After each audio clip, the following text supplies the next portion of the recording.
Assalamualaikum warahmatullahi wabarakatuh. Halo, perkenalkan nama saya Dika Nur Akila Rizky.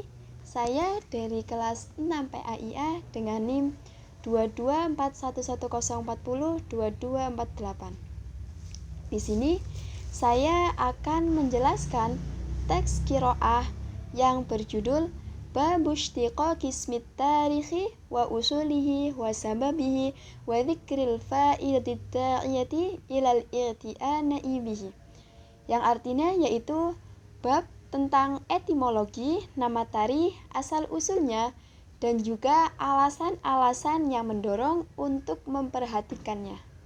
Yang pertama yaitu dari teks qiraahnya. Qara'tu bi khatti syaikhina Abil Faraji Ghaisi bin Ali bin Abdissalam as-Suri qala qara'tu fi kitabil kharaji ta'lifi Abil Faraji Qudamatu bin Ja'faril Katib qala tarikhu kulli syai'in akhiruhu wa huwa fil waqti ghayatuhu wal mawdi'u alladhi intaha ilaih yuqalu fulanun tarikhu qaumihi ay ilaihi yantahi syarafuhum wa yuqalu warrikhtul kitaba tawrikhan wa arrikhtuhu tarikhan al-lughatul awla litamimi was-saniyatu liqaisin wa likulli mamlukatin wa ahli millati tarikhun wa jima'ul qawli fi tawarikhihim annahum yu'arrikhuna bil waqtil ladzi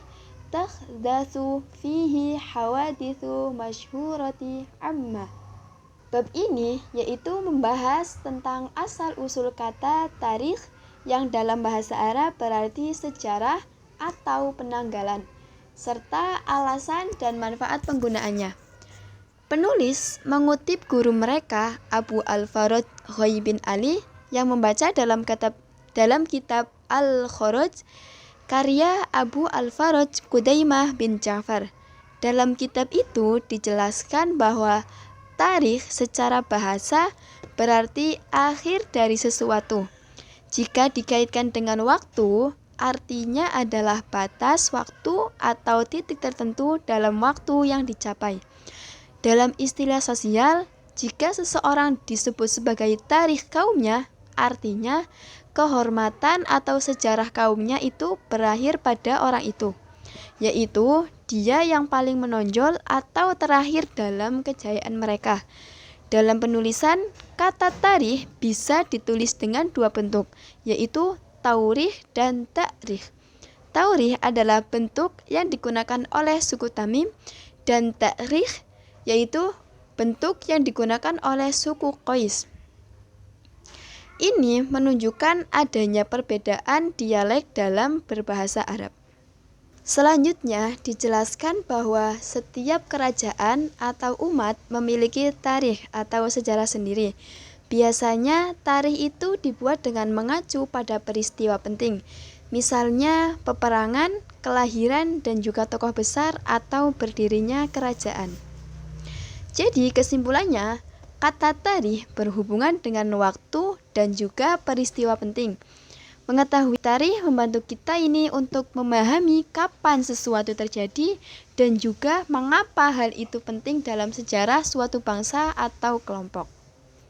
Ya, selanjutnya saya akan menjelaskan kaidah nahwiyahnya.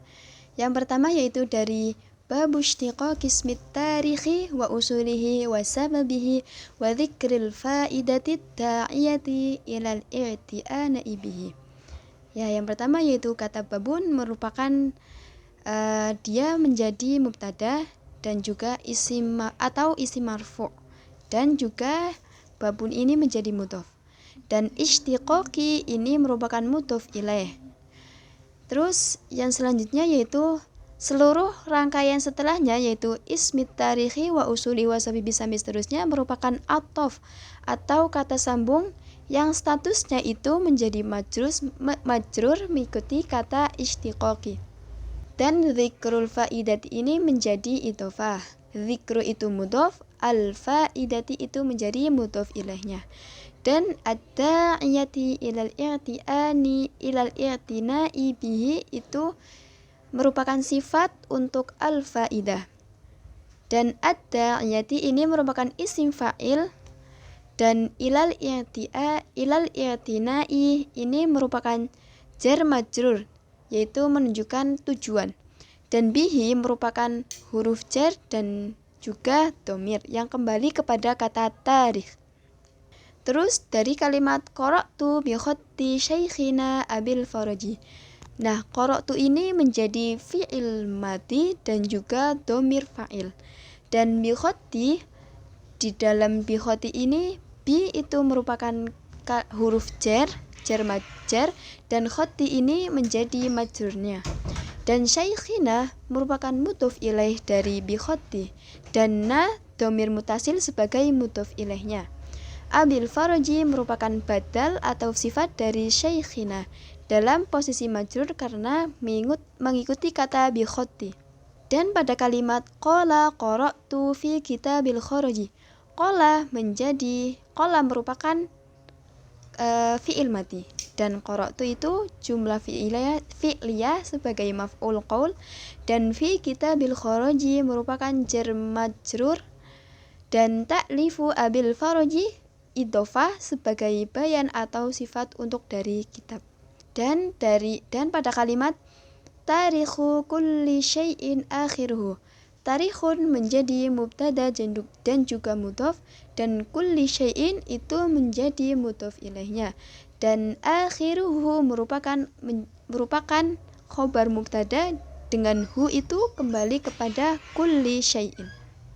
Dan pada kalimat yuqalu fulanu tarikhu qaumihi, yuqalu ini menjadi fi'il majhul atau bentuk pasif, dan fulanun ini mubtada dari jumlah maqlulah yang dikatakan. Dan tarikhu qaumihi merupakan khobar dengan tarkib idhofi. Pada kalimat wa yuqalu warikhtul kitab, kedua fi'il ini warikhtu dan arikhtu adalah fi'il madhi dan juga dhamir fa'il. Al-kitabu dan hu itu merupakan maf'ul bih. Dan pada kata al-lughatul aula li Tamimi was-saniyatu li Qaisin, al-lughatu itu menjadi mubtada dan al-aula menjadi naatnya, dan li Tamimi itu merupakan jar majrur dan juga khobar. Dan pada kata wajima'ul qawli sampai yu'arrikhuna bil waqti, wajima'ul qawli itu menjadi mubtada, dan annahum yu'arrikhuna itu sebagai jumlah fi'liyah dari khobar, dan bil waqti ini menjadi jar majrur juga sebagai maf'ul bih, dan alladzi takhuddu fihi al waqti itu merupakan jumlah silsilah. Nah, dan pada bil waqti ini terdapat susunan jar majrur. Ya, sekian yang dapat saya sampaikan, kurang lebihnya mohon maaf. Wassalamualaikum warahmatullahi wabarakatuh.